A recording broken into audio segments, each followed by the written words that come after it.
Assalamualaikum warahmatullahi wabarakatuh.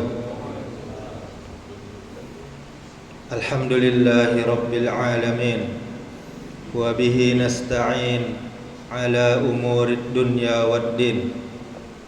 Asyhadu an la ilaha illallah wahdahu la syarikalah, wa asyhadu anna Muhammadan abduhu wa rasuluh, amma ba'du.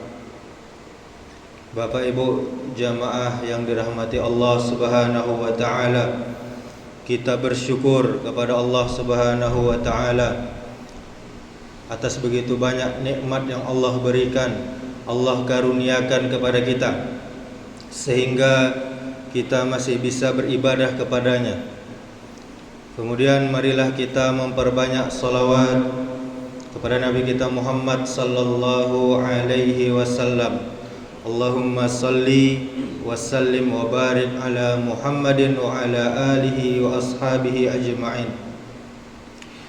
Bapak Ibu jamaah zuhur yang dimuliakan Allah Subhanahu wa taala, mungkin di antara kita saat ini ada yang merasa sudah bekerja keras dan berdoa dengan sungguh-sungguh, dengan khusyuk, tetapi keadaan ekonomi masih sulit. Untuk makan sehari-hari saja susah. Jika kita mengalami hal demikian, maka coba simak beberapa penjelasan berikut ini. Mungkin rezeki kita terhambat oleh salah satu dari 4 hal yang akan kita bahas ini. Kata Imam Ibnul Qayyim dalam kitabnya Zadul Ma'ad halaman 378 juz keempat, ada 4 hal penghambat rezeki. Yang pertama yaitu tidur lalok di waktu pagi. Mengapa tidur pagi bisa jadi penghambat datangnya rezeki? Ini jadi pertanyaan bagi kita semuanya. Ini ditulis Imam Ibnul Qayyim di dalam kitabnya. Karena waktu pagi adalah waktu penuh berkah. Dalilnya dari sahabat Sakhir Al-Ghamidi radhiyallahu anhu, Nabi sallallahu alaihi wasallam pernah bersabda, dan Nabi berdoa, Allahumma barik li ummati fi bukuriha. Kata Rasul, wahai Allah, berikan keberkahan bagi umatku pada pagi harinya, pada permulaan harinya. Ini hadis riwayat Abu Daud dan Tirmizi.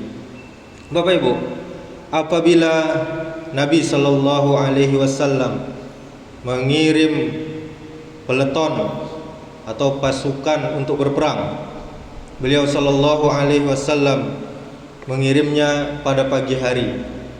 Sahabat Sakhir tadi yang meriwayatkan hadis, dia adalah seorang pedagang. Dia biasa membawa barang dagangannya ketika pagi hari. Karena hal itu, sahabat tadi dia menjadi kaya raya dan banyak hartanya. Sedangkan kita, di antara kita, memanfaatkan waktu subuh dan pagi untuk malas dan enggan bangun subuh. Kemudian kalau tidak bangun subuh, bangun paginya saat matahari telah tinggi, telah terbit. Setelah subuh tidak dirutinkan zikir pagi atau membaca Al-Quran, malah kembali lagi ke tempat tidur. Kalau kita sabar Bapak Ibu menunggu, setelah ba'da sholat subuh itu, setelah sholat subuh di masjid kita duduk, kita berzikir sampai matahari meninggi, kira-kira 15 menit setelah matahari terbit. Lalu kita mengerjakan sholat isyraq atau sholat syuruk 2 rakaat saja, maka kita akan mendapatkan pahala setara haji dan umroh yang sempurna, sempurna dan sempurna. Dan bahayanya jika meninggalkan sholat subuh, maka orang yang meninggalkan sholat subuh akan lepas dia dari jaminan Allah Subhanahu wa taala. Dalilnya dari sahabat Jundub bin Abdillah radhiyallahu anhu, dia berkata bahwa Rasulullah sallallahu alaihi wasallam pernah bersabda, "Man shallas subha fahuwa fi zimmatillahi fala yatlubannakumullahu min zimmatihi bi syai'in fayudrikahu fayakubbahu fi nari jahannam." Kata Rasul, barang siapa yang sholat subuh, maka dia berada dalam jaminan Allah. Oleh karena itu, janganlah menyakiti orang yang sholat subuh tanpa jalan yang benar. Jika tidak, Allah yang Maha Mulia akan menyiksanya dengan menelungkupkan di atas wajahnya di dalam neraka jahanam. Ini hadis riwayat Imam Muslim, nomor hadis 657.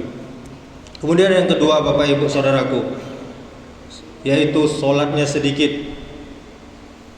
Sedikit sholat berarti dia tanda kurang ketakwaannya kepada Allah.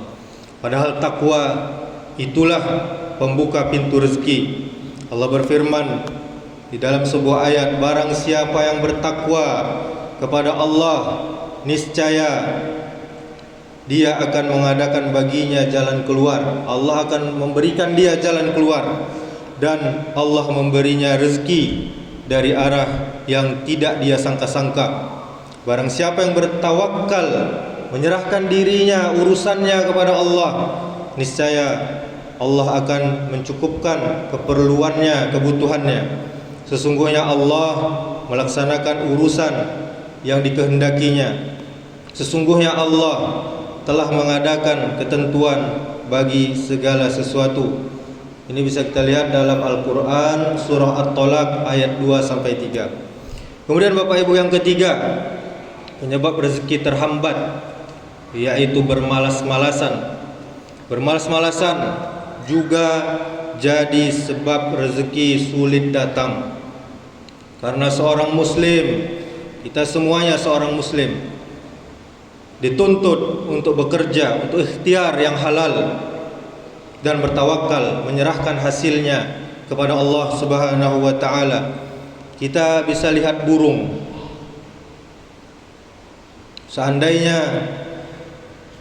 burung itu, Bapak Ibu, burung itu dia keluar pagi, dalam temboloknya kosong, dan dia pulang sore, temboloknya penuh. Begitulah burung Allah contohkan kepada kita. Burung keluar saja, dia mencari rezeki, dia kenyang. Apalagi kita orang yang beriman kepada Allah, kita Islam, maka berusahalah, maka Allah akan mudahkan. Kemudian kata Rasulullah sallallahu alaihi wasallam, tidaklah para hamba, para manusia beraktivitas di pagi hari, di dalamnya melainkan ada dua malaikat yang turun. Salah satunya berkata atau berdoa, "Ya Allah, berilah ganti kepada orang yang senang berinfak, bersedekah." Kemudian malaikat yang satunya berkata dan berdoa, "Ya Allah, berilah kebangkrutan, kehancuran, kemiskinan kepada orang yang pelit." Dia punya harta tapi pelit. Kemudian yang keempat, Bapak Ibu, dia atau orang-orang yang tidak amanah. Tidak amanah juga jadi sebab sulit dipercaya oleh Allah dan manusia. Kalau sulit dipercaya, bagaimana mudah mendapatkan pekerjaan, mendapatkan tanggung jawab dari orang lain sehingga mendapatkan rezeki dengan mudah? Bagaimana caranya kalau dia tidak amanah? Ketahuilah saudaraku semuanya, bahwa orang yang berkhianat, tidak amanah, dia akan menyandang salah satu predikat atau gelar orang munafik. Sebagaimana dalilnya dari Abu Hurairah radhiyallahu anhu, Nabi sallallahu alaihi wasallam pernah bersabda, 3 tanda munafik adalah jika dia berkata, dia berdusta, dia berbohong, inyomangi cuah, baduto. Jika berjanji, dia mengingkari, dan ketika diberi amanat, dia mengingkari, dia ingkar. Ini dalam hadis riwayat Bukhari dan Muslim.